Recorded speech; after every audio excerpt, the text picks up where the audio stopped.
बड़ी हैरानी होती है कि कुछ कोई आकर के बंदर कह देता है, अरे हम में फुर्ती है, वो फुर्ती है। तुम्हारे जमीन को उठा लोगे, हम पेड़ पेड़ पे चल के भागते रहेंगे। अब आ गया, अब एक बयान आया सीजीआई साहब का, जब कि कॉकरोच है इस देश का युवा।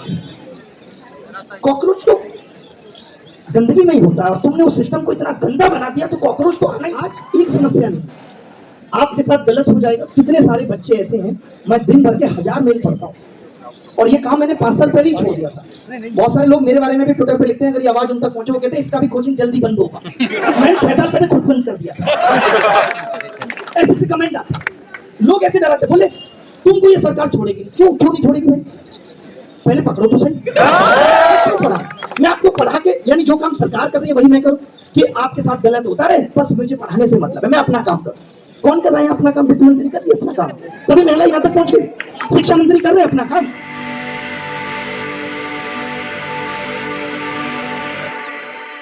करोड़ लोगों ने फॉर्म भरा, सोचिए, और सबसे 500 रुपए लिया गया कि आप 500 रुपए दीजिए, जब आप पेपर देने आएंगे तो आपका 400 वापस कर दिया जाएगा। पेपर हुआ 3 साल बाद, और वो भी तब जब तमाम ट्विटर आंदोलन चलाने पड़े, जिसमें गंगा ने कहा था कि ये लोग बंदर हैं। मैं मतलब यही नहीं होती है कि कुछ कोई आकर के बंदर कह देता है, अरे हम में फुर्ती है, वो फुर्ती है। तुम्हारे जमीन को उठा लोगे, हम पेड़ पेड़ पे चल के भागते रहेंगे। अब आ गया, अब एक बयान आया सीजीआई साहब का, जब कि कॉकरोच है इस देश का युवा। कॉकरोच तो गंदगी में ही होता है और तुमने उस सिस्टम को इतना गंदा बना दिया तो कॉकरोच तो आना ही था। तुम जिम्मेदार हो इसके लिए। आज एक समस्या नहीं, आपके साथ गलत हो जाएगा। कितने सारे बच्चे ऐसे हैं, मैं दिन भर के 1000 मेल पढ़ता हूँ और ये काम मैंने 5 साल पहले ही छोड़ दिया था। बहुत सारे लोग मेरे बारे में भी ट्विटर पे लिखते हैं, अगर ये आवाज उन तक पहुंचे, वो कहते हैं इसका भी कोचिंग जल्दी बंद होगा। मैंने 6 साल पहले खुद बंद कर दिया था। ऐसे कमेंट आते, लोग ऐसे डराते, बोले तुमको ये सरकार छोड़ेगी। क्यों नहीं छोड़ेगी भाई, पहले पकड़ो तो सही। मतलब जबरदस्ती छोड़ेगी नहीं। मैं गलत कर रहा हूं? अगर पेपर लीक हो रहा है, सरकार नहीं देख पा रही ना, बच्चों की आंखों में मरते हुए सपने तो मैं देख रहा हूं। मेरे पढ़ाने की सार्थकता क्या है? मैं क्यों पढ़ाऊं? मैं आपको पढ़ा के, यानी जो काम सरकार कर रही है वही मैं करूं कि आपके साथ गलत होता रहे, बस मुझे पढ़ाने से मतलब है, मैं अपना काम करूं। कौन कर रहे हैं अपना काम? वित्त मंत्री कर रही है अपना काम, तभी महिला यहां तक पहुंच गई। शिक्षा मंत्री कर रहे हैं अपना काम, तीसरे महीने तो चुनाव कराने चले जाते हैं। सही बात।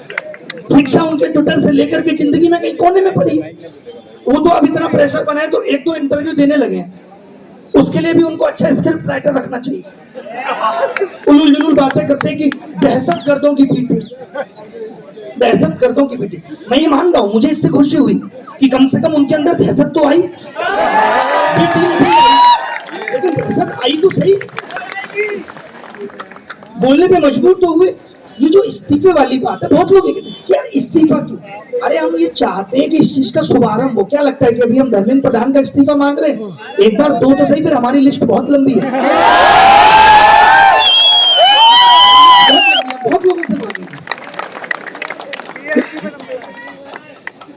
होगा भाई, जब आए दिन खाने में मिलावट की खबरें आती हैं, फूड फ्रोजन खिलाया जा रहा है, नकली पनीर पकड़ा जा रहा है, नकली मावा पकड़ा जा रहा है। आज आप जिम जाएं और जिम वाला कहते प्रोटीन ले लो, तो आपके दिमाग में आता है यार प्रोटीन में तो लेड पाया गया था, पता नहीं क्या होगा, लेना चाहिए कि नहीं।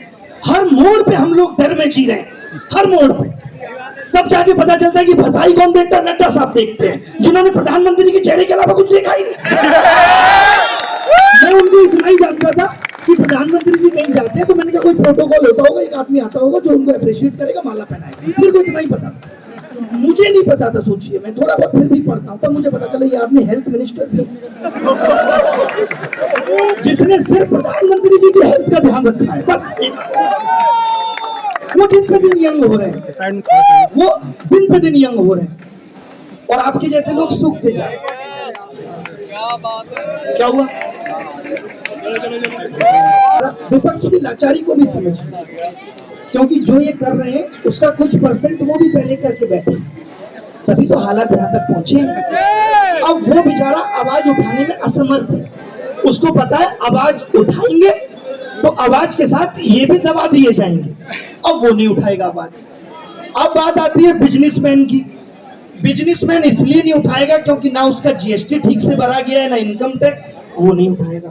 तो फिर अब इस देश में आवाज उठाने के लिए बचा कौन है ये बताओ।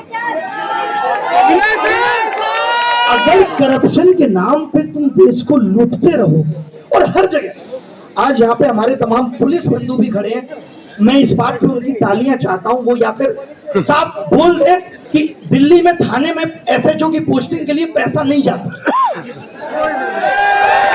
बताइए नहीं जाता। और इस हिसाब से थाना तय होता है कि कहां पे ज्यादा किराए में। जो आदमी ये कहे कि पैसा देकर जा रहा है कि उस थाने में ज्यादा किराए में, वो थाने का क्राइम रोकेगा? बताओ।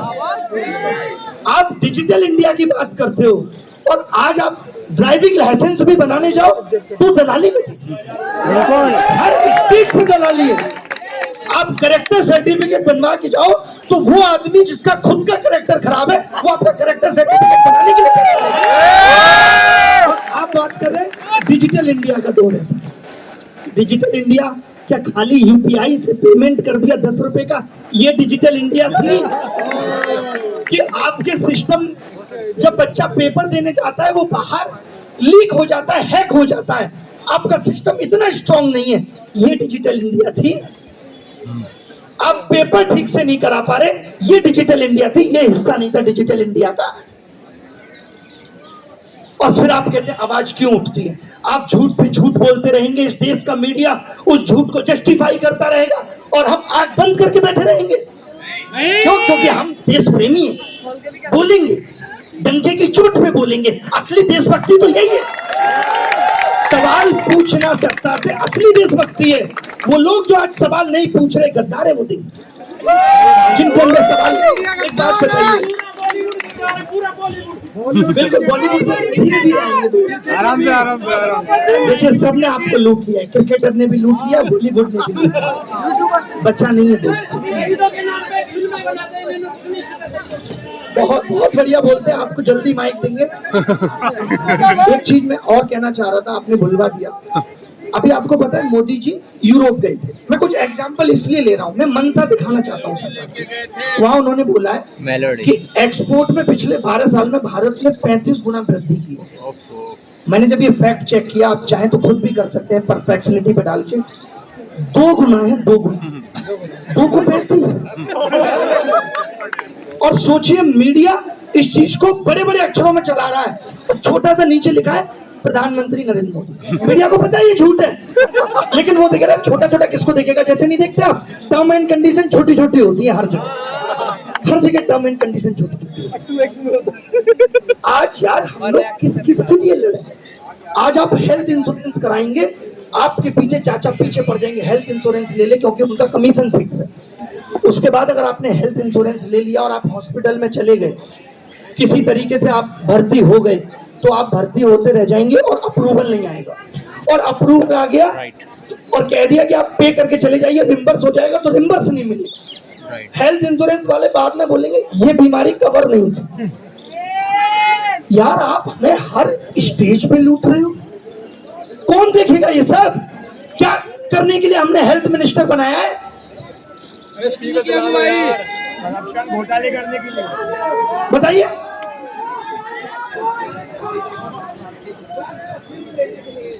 आज जैसे इन्होंने भी मुझे बताया कि सर जो ये एग्जाम सेंटर है, तो 2 बातें निकल के आई कि भाई सेंटर्स, आपने देखा होगा आज से 6-7 महीने पहले एसएससी का एक प्रोटेस्ट हुआ था जिसमें ये मुद्दा उठाया गया था प्रोटेस्ट में कि एक एफिलिएशन बोर्ड बनना चाहिए जिसकी निगरानी में सेंटर्स अच्छा काम करेंगे। रजत है या लल्लन टॉप से ये मुद्दा उठा था कि सेंटर्स अच्छा काम करेंगे। हमें बड़ी खुशी थी, हमने एग्जाम्पल भी पता क्या दिया था उस वक्त, हमने कहा था जैसे सीबीएसई स्कूलों को एफिलिएट करता है। आज पता चला सीबीएसई खराब निकल गई। तो मैं अब किस चीज की मांग करूं?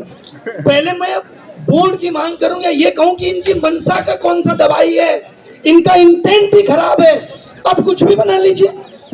एनटीए भी तो इसीलिए बना था ना कि पेपर लीक नहीं होगा। अब काम सरकारें इस पे करती हैं कि पेपर लीक एक्सक्लूसिव हो, ये जो टेलीग्राम पे घूम रहा है ये ना हो। अगर आपने पैसा दिया है तो आप ही को मिलेगा, इसीलिए टेलीग्राम बैन किया गया। पेपर की लीक प्रोसेस एक्सक्लूसिव रहे, जिसका पैसा उसी को नकल होगी। और ये आ गया है, अगले साल सीबीटी होगा। कर दिया, अनबैन कर दिया कल रात। आपको पता सीबीटी क्या है? सीबीटी में अगर आपने पैसा दिया तो आपका सिस्टम बाहर हैक हो जाता है और सिर्फ आप ही को नकल होती है। ये हम ऐसे एसएससी के एग्जाम में तमाम ऐसे सीबीटी में हुई खामियां देख चुके हैं। तो दिल ऐसा हो गया, लेकिन मैंने एक चीज सीखी लाइफ में, हिम्मत नहीं हारनी। आपकी इजाजत हो तो मैं शायरी कह दूं। गम मेरे साथ बड़ी दूर तक गए, गम मेरे साथ बड़ी दूर तक गए, पाई न जब मुझ में थकान तो वो खुद थक गए। हम सबको अंतिम सांस तक लड़ना है। क्या लगता है? बहुत से लोग मुझे कहते हैं, एक टीचर है यूपीएससी के, बहुत फेमस है, बहुत फेमस है। अभी कुछ दिन पहले उनसे कह रहे इस देश का कुछ नहीं हो। और निराशावादी है, दुनिया को राय देते हैं यूपीएससी करो, एक बार थक जाओ दोबारा करो, खुद एक बार एक काम किया फिर नहीं कर पाए दोबारा। तो मैं ये कहना चाहता हूं कि अगर आज के दौर में हम आप जैसे लोग हिम्मत हार के बैठ जाएंगे तब क्या होगा? देश तो जाता रहेगा। कैसे हार जाएंगे? बहुत आगे इस सीने में जमीर जिंदा है, लोगों के लिए लड़ेंगे। आजादी की लड़ाई से सीखा है हमने कि किसी का अपना स्वार्थ नहीं था। यहाँ तो लोग राजनीति में भी जा रहे हैं तो अपना स्वार्थ लेके जा रहे हैं।